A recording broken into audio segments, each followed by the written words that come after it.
Hello, everybody. How are you guys doing? Well, wherever you are watching us, we're reaching you live from Toronto, Canada. Um, we had a little bit of adjustment in our broadcast time just to be able to deal with what is going on with us and YouTube. By the way, I want to thank all of you who reached out to ask what is going on. I don't know your names because you just called in through numbers. Just that's just to show you that it's not even as if I have you on my contact, but a lot of you just called to know how we are doing. I said, "Hey, bro, Chidi, I've not been seeing you on YouTube. What is going on?"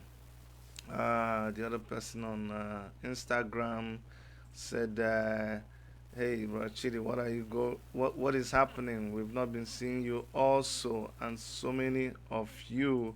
I just want you to know that we appreciate you so very much. I appreciate your calling to know how we're doing. We are doing okay. Just that we are on YouTube jail, as it were. YouTube has put us in their jail, but we refuse to stay there. So we are not in their jail.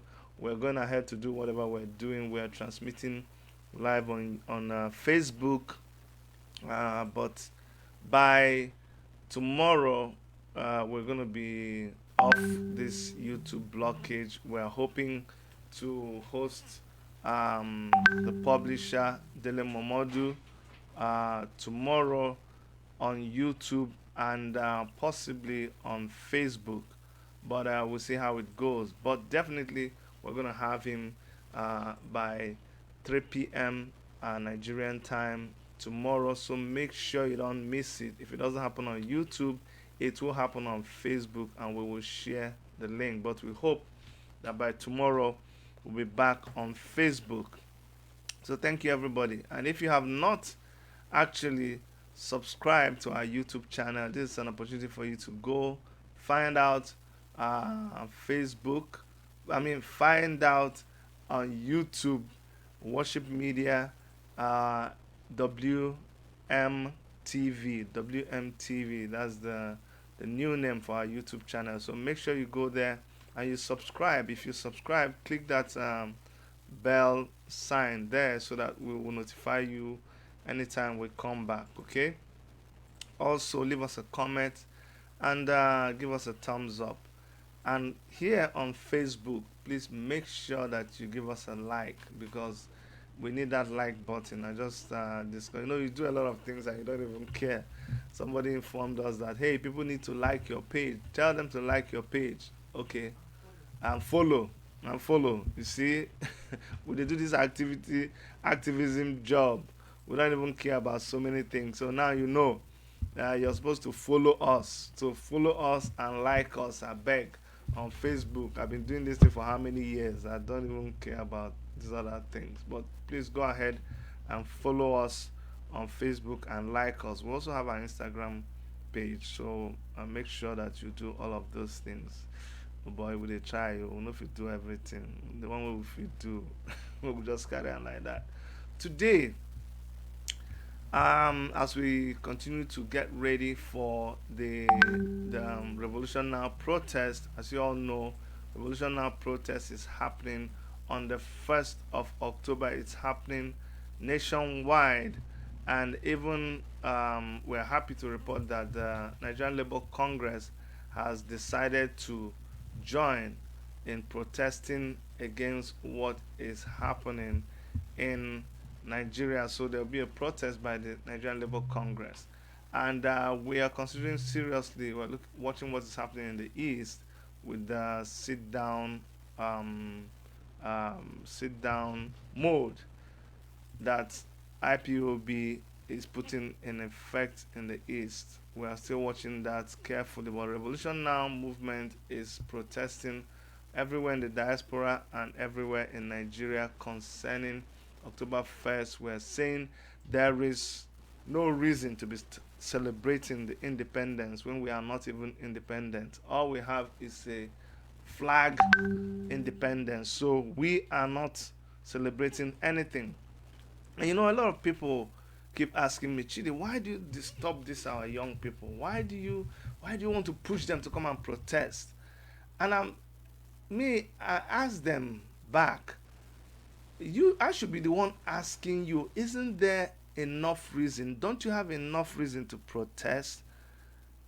You understand? Don't you have enough reason to protest? Today I'm going to zoom in on by the way, I'm going to try to let you guys know where the protests will be happening. The ones that are already confirmed, I'm gonna let you guys know. So the ones that are already confirmed are the protests that will be happening in these various locations. In London, uh, of course, the protests will take place in 36 states across Nigeria and in the following cities outside the country. It will take place in London at the Trafalgar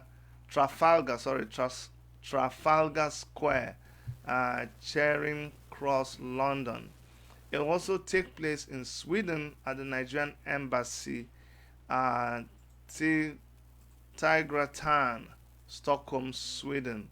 It will also take place in the Netherlands at the Nigerian Embassy Central Station at The Hague, in San Francisco at the Union Square, in New York at the Nigeria House at 828 Second Avenue, New York, United States.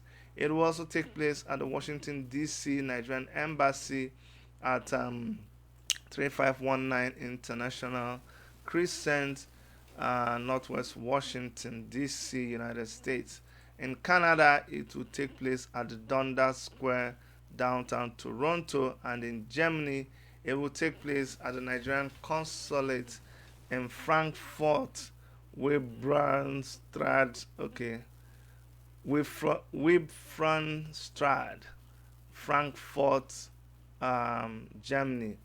There will be more locations announced as we continue to go forward.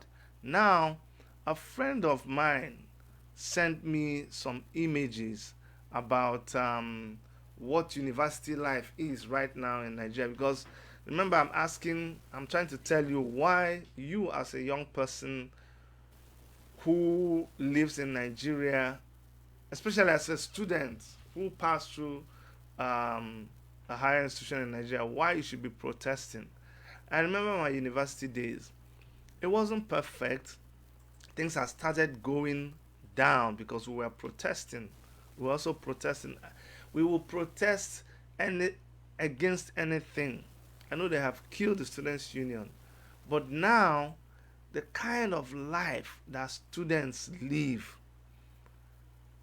I couldn't believe it. I, I, I was led to the point of tears when I saw what students now go through, the life that students now live. Not We're not talking about secondary school. I went to the Dennis Memorial Grammar School, DMJ Onisha, and I know that in those days, I thought that my days in the hostel, in the dormitory, I thought it was horrible. That is what I thought. But oh my God, what I see right now, what I see as the life that students are living, I will show you some pictures and then you judge for yourself. And I'm wondering, someone who has been through that kind of situation, somebody who has passed through an institution with that kind of environment, why would you not be angry at the country that gave you that kind of treatment? What else would you be waiting for? What do you want someone like? I don't get it. I really don't get it. I will show you these pictures of a University of Nigeria and Soka, Enugu campus, by the way. That's my alma mater. I was in Enugu campus for 7 years. Yes, in fact, 8 years, because I did 4 years of 4 years of my bachelor degree in architecture. Then you now do your 2 years masters, which is supposed to be 6 years. But we lost 1 year to ASU strike, so that made it 7 years. And then I had to repeat a class. I had to do my repeat a class, my BSc class, because I was more of a businessman in school than a student. But I repeated 1 year, and so that's an extra year that I lost, making it 8 years. 8 years in that university. But all my life in that university, nothing ever prepared me. Nothing ever. In fact, if I saw it in a dream, I will not believe it. And please just hold your peace. I'm going to show you. I'm going to show you something. But nothing prepared me. Nothing prepared me for what I saw. Nothing, absolutely nothing. The state of infrastructure there. Let me go and I will pick all these pictures. I don't want to do only one of them. I want to put them in a slide so that when I'm talking, you guys will see it. So I'm going to go and pick a slide where these pictures are. Then I will put it up so that you guys will follow me and see what is what they sent to me. You will follow me and see it so that it will not be only me talking about it. And this is the life that people, our young ones, had to go through. So when you see somebody who is out of the university and you see the way they are behaving, or you you see that they don't really care about what is going on in Nigeria, I wonder why. Why are they like this? So these are the pictures that someone sent me. These are pictures of the situation in Kenneth DK Hall. Kenneth DK Hall. That is my hostel at the University of Nigeria, Nsukka Enugu campus. This is a place I passed through. I could not believe my eyes. This is the state of Kennedy Hall at the University of Nigeria, Enugu campus. And when I complained to somebody, said, "Bros, this one is even good. If you see what is happening in other places, you will not believe it." Can you imagine?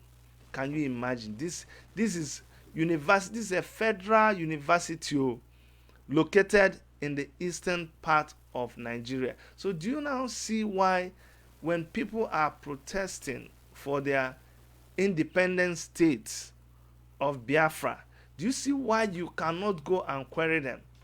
Sorry, these pictures are disgusting. These pictures are not pictures that one should want to behold, but this is the true situation. This is not photoshopped. This thing you're seeing, these are students who they are. You see that motto says to restore the dignity of man. Tell me, if you go through that kind of university, how can you be restoring how can they be restoring the dignity of man with those pictures that you saw? So if you know that you pass, I don't know how terrible your own university is, because I understand that some are even worse than these pictures that I showed.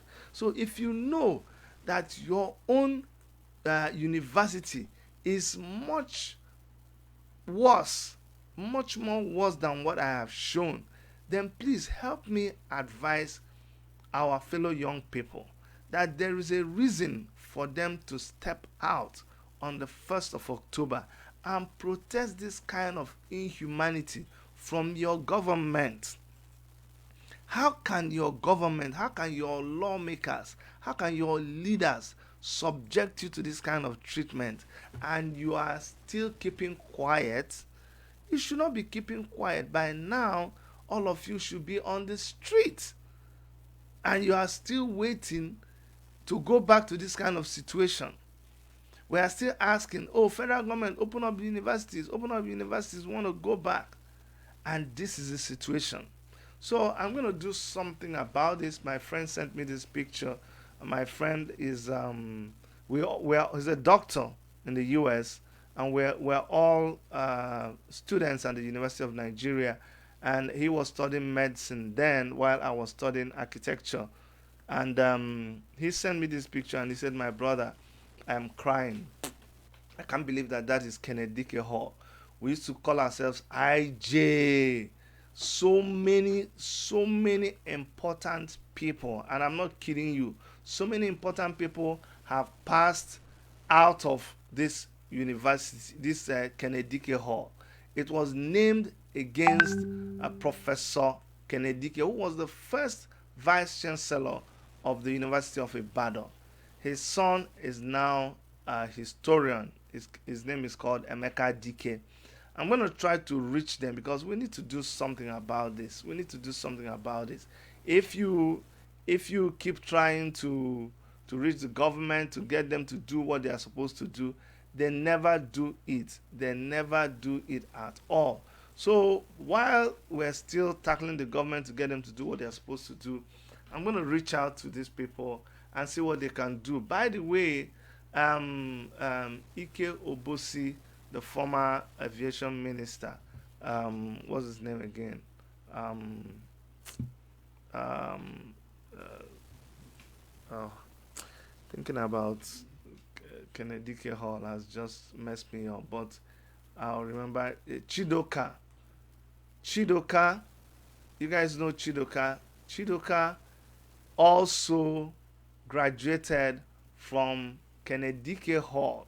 Kennedy Hall of University of Nigeria. Osita Chidoka, he graduated from that university. And I'm going to reach out to the former governor of Kennedy Hall, because Kennedy Hall used to be a very big hall. We had chiefs. We had Osita Chidoka was the chief.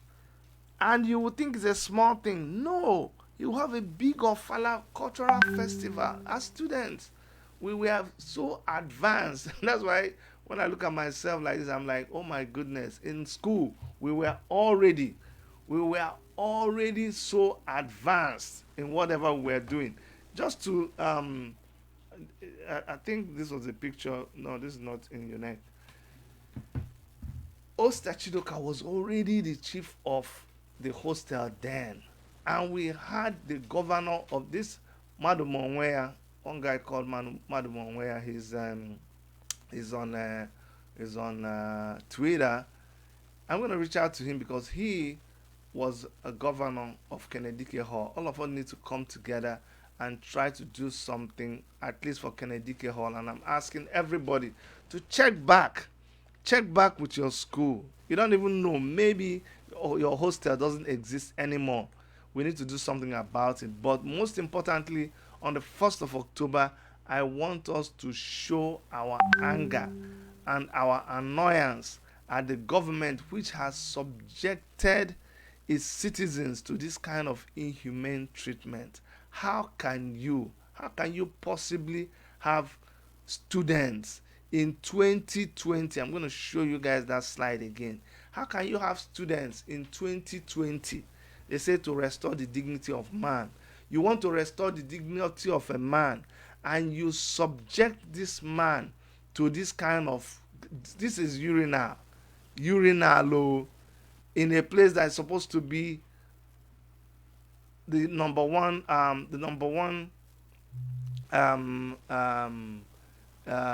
university in the whole country. This is a shower. This thing you're looking at now is the shower. This is where they're supposed to shower. Can you imagine? Look at where somebody's supposed to shower. Can you imagine? In a university of Nigeria, this is a toilet. People still have to go in and use this toilet that you're looking at. Isn't it disgusting? Look at the environment.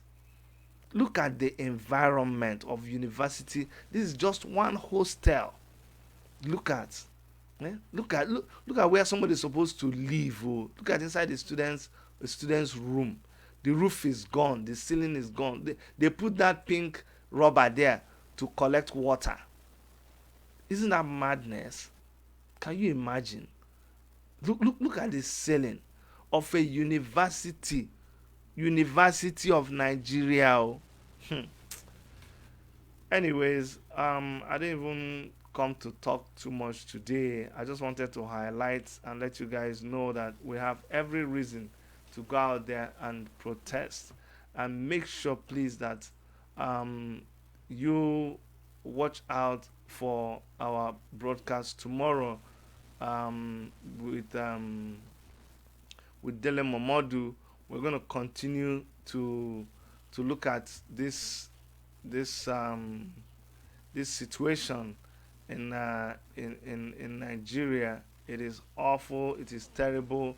We can't give up talking about it. We must keep talking about it until we see something done. We deserve better. We deserve better, especially when you see those that are supposed to be your leaders doing the nonsense that they are doing. It is annoying. It is not acceptable, and we will not accept it. So we will continue tomorrow to talk with Dele Momodu, and he will be our special guest. Make sure you don't miss it. If you miss it, you regret. And like I said, we've been YouTube blocked us, but we are hopeful that we will be restored, and we will be able to continue with YouTube tomorrow. Okay, we can. It doesn't matter how they block us, how they try to make us not to talk. We will continue to talk. So please keep it a date with us tomorrow. Like I said, check Facebook. I mean, check YouTube and check Facebook. We will definitely be live on any of these platforms. Tomorrow's discussion is going to be explosive. Okay. Um, we have also on Sunday, we're going to be also talking with the son of Peter Dochie, to help us talk about his life. There's so many of you don't even know about him, but we're going to get him to talk to us about his life, and then also about his dad. Recently, Peter Dochie has been involved in some controversy. Of course, it's expected when you're a public figure, when you're a celebrity. But it is better to hear about this thing from somebody who is a member of the family. So on Sunday, also keep a date with us, as we will be interviewing Uche Edochie to talk about his father. Well, that's it for you guys today. Like I said, we are operating at half half capacity until we come back fully tomorrow. So thank you so much for your support. Thank you for continuing to stay with us. Watch out for what we're going to be doing to try to help fix the situation at Kenneth Dike Hall at the University of Nigeria Enugu campus. You can reach out to me if you think there's something that we can do, and please reach out to your own to your own organization, to your own school, to your own institution, and find out how things are doing, going over there. From Dr. Erica and all everybody that is a member of our crew here. My name is Chidi, and like always, I love you, and please stay safe. Bye bye.